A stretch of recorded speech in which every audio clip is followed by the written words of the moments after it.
அறிவும் ஆரோக்கியம் நேயர்கள் அனைவருக்கும் அன்பான வணக்கங்கள். நான் ஸ்ரீவர்மா மருத்துவமனையின் மகளிர் சிறப்பு மருத்துவர் ஜெயரூபா. இந்த நாள் இனிய நாளாக அமைய என்னுடைய மனமார்ந்த வாழ்த்துக்களும் பிரார்த்தனைகளும். வைட்டமின் டி குறைபாடு அப்படிங்கிறது நம்மளுடைய எலும்புகளை பாதிக்கும் அப்படிங்கிறது நம்ம எல்லாருக்குமே பரவலாக தெரிஞ்ச ஒரு விஷயம்தான். ஆனால் சமீபத்திய ஆராய்ச்சிகள் குழந்தையின்மைக்கும் இந்த வைட்டமின் டி குறைபாடு ஒரு காரணமாக இருக்குது அப்படிங்கிறத சொல்லியிருக்கு.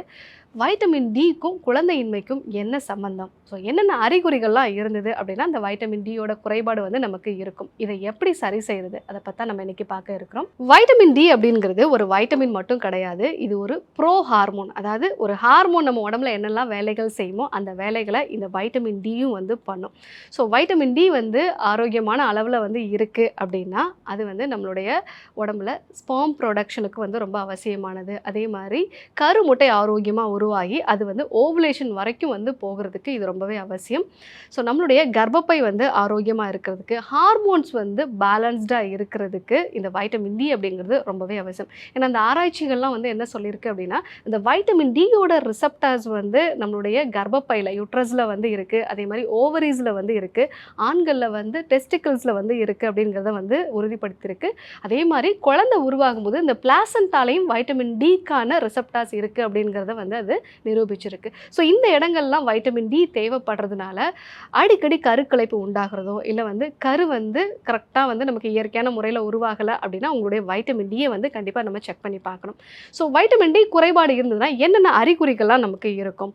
ஸோ நம்ம ரொம்பவே சோர்வாக ஃபீல் பண்ணுவோம். எப்போவுமே ரொம்ப டயர்டாக இருக்குது அப்படின்னு சொல்லுவாங்க. அதே மாதிரி எந்த வேலை செஞ்சாலும் அந்த பகுதியில் வலி இருக்குது. ஸோ கழுத்து பகுதியில் வலி இருக்குது, இடுப்பில் வலி இருக்குது. எந்தெந்த பகுதியில் இருக்கக்கூடிய தசைகளை நீங்கள் பயன்படுத்துகிறீங்களோ ஸோ அந்த பகுதிகளில் உங்களுக்கு வலி உண்டாகும். ஏன்னா வைட்டமின் டி அப்படிங்கிறது கால்சியம் அப்சர்வ் பண்ணுறதுக்கு ரொம்ப அவசியம். ஸோ அதனால் உங்களுக்கு எப்போவுமே உடலில் ஏதாவது ஒரு வலி இருக்கிற மாதிரி ஃபீல் பண்ணுவீங்க. ஸோ அடுத்தது அடிக்கடி ஏதாவது ஒரு இன்ஃபெக்ஷன்ஸ் உங்களுக்கு வரும். ஸோ சாதாரணமாக ஒரு சளி பிடிச்சிது அப்படின்னா கூட உங்களுக்கு 2-3 வாரம் டைம் எடுக்கும். ஸோ இது உங்களுக்கு நோய் எதிர்ப்பு சக்தி கம்மியாக இருக்கிறதுனால வரக்கூடிய ஒரு விஷயம். அதே மாதிரி வைட்டமின் டி குறைபாடு இருந்தது அப்படின்னா உங்களுக்கு நல்ல இரவு தூக்கம் இருக்காது.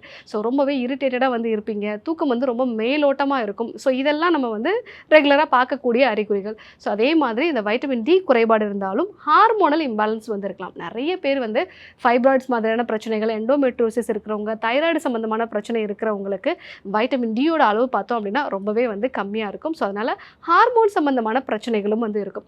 ஸோ நிறைய பெண்களுக்கு ஓவுலேஷன் கரெக்டாக நடக்காது. ஸோ அவங்களுக்கு கருமுட்டை முதிர்ச்சி ஆகும். ஆனால் ஒரு 12 நாளாவது 16வது நாளுக்குள்ளே அது முதிர்ச்சி அடைஞ்சு கருவை வெளியிடாது. ஸோ இந்த ஓவுலேஷன் ப்ராசஸ் அப்படிங்கிறது ரொம்பவே டிலேடாக போயிட்டுருக்கும். ஸோ ஆண்களுக்கும் கூட விந்தணுக்களுடைய எண்ணிக்கை, அதனுடைய உருவ அமைப்பு, நகரக்கூடிய தன்மையில் மாற்றங்கள் இருக்கும்.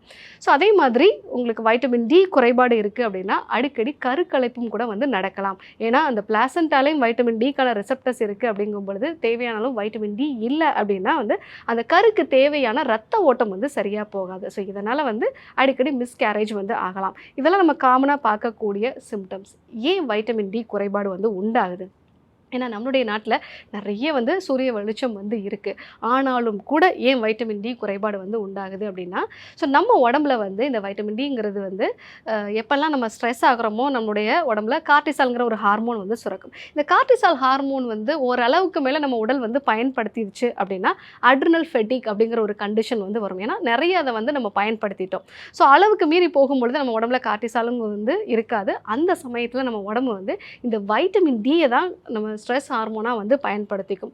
அது மட்டும் இல்லாமல் நமக்கு தைராய்டு சம்மந்தமான பிரச்சனைகளோ இல்லை ஹார்மோன் சம்மந்தமான பிரச்சனைகளோ இன்சுலின் ரெசிஸ்டன்ஸோ இருக்குது அப்படின்னா அந்த சமயத்துலையும் இந்த வைட்டமின் டி தான் அதிகமான அளவுக்கு பயன்பாட்டுக்கு வரும். ஸோ அதனால தான் நமக்கு அந்த வைட்டமின் டி குறைபாடு அப்படிங்கிறது வருது. நிறைய பிசிஓடி பிரச்சனை இருக்கிறவங்க, அதே மாதிரி எண்டோமெட்ரியோசிஸ் பிரச்சனை இருக்கிறவங்களும் அந்த ஹார்மோன் இம்பேலன்ஸ்னாலையும் அவங்களுக்கு வைட்டமின் டி குறைபாடு வர ஆரம்பிக்கும். இது ரெண்டுமே ஒன்றை ஒன்று சார்ந்தது. வைட்டமின் டி குறைபாடுனாலே ஹார்மோனல் இம்பேலன்ஸ் வரும். ஹார்மோனல் இம்பேலன்ஸ் இருக்கிறவங்க ஸ்ட்ரெஸ் அதிகமாக இருந்ததுன்னா அதுவும் கூட வைட்டமின் டி குறைபாடு வரதுக்கு ஒரு காரணமாக இருக்கும். ஸோ இந்த மாதிரி நம்ம உடம்புல ஹார்மோனல் இம்பேலன்ஸை உருவாக்குறது, உடல் பருமனை உருவாக்குறது, சரியான இரவு தூக்கம் இல்லாமல் இருக்கிறது, ஸோ அதே மாதிரி இயற்கையான முறையில் கருத்தரிக்கிறதையும் இது தள்ளி போட வைக்கும். ஸோ இதுதான் வைட்டமின் டி குறைபாடுனால வரக்கூடிய விஷயம். ஸோ இதை பற்றி நிறைய ஆராய்ச்சிகளும் நடந்திருக்கு. 2018 நடந்த ஒரு ஆராய்ச்சியில் ஐவிஎஃப் பண்ணக்கூடிய நபர்களுக்கு யாருக்கெல்லாம் வைட்டமின் டி தேவையான அளவு இருக்கோ அவங்களுக்கு கொஞ்சம் சக்ஸஸ் ஆகிறதையும், மற்ற இருக்கிறவங்களுக்கு, அதாவது வைட்டமின் டி குறைபாடு இருக்கிறவங்களுக்கு இது ஃபெயிலியர் ஆகிறதையும் வந்து அந்த ஆராய்ச்சியில் வந்து சொல்லியிருக்காங்க. அதே மாதிரி வைட்டமின் டி குறைபாடு இருக்கக்கூடிய பெண்களுக்கு பிசிஓடி, எண்டோமெட்ரியோசிஸ் மாதிரியான பிரச்சனைகள் வரதுக்கான வாய்ப்புகளும் அதிகமாக இருக்குது. ஃபைப்ராய்டு மாதிரியான தொந்தரவுகள் வரதுக்கும் வாய்ப்புகள் அதிகமாக இருக்குது அப்படிங்கிறதையும் அந்த ஆராய்ச்சிகளில் வந்து சொல்லியிருக்காங்க.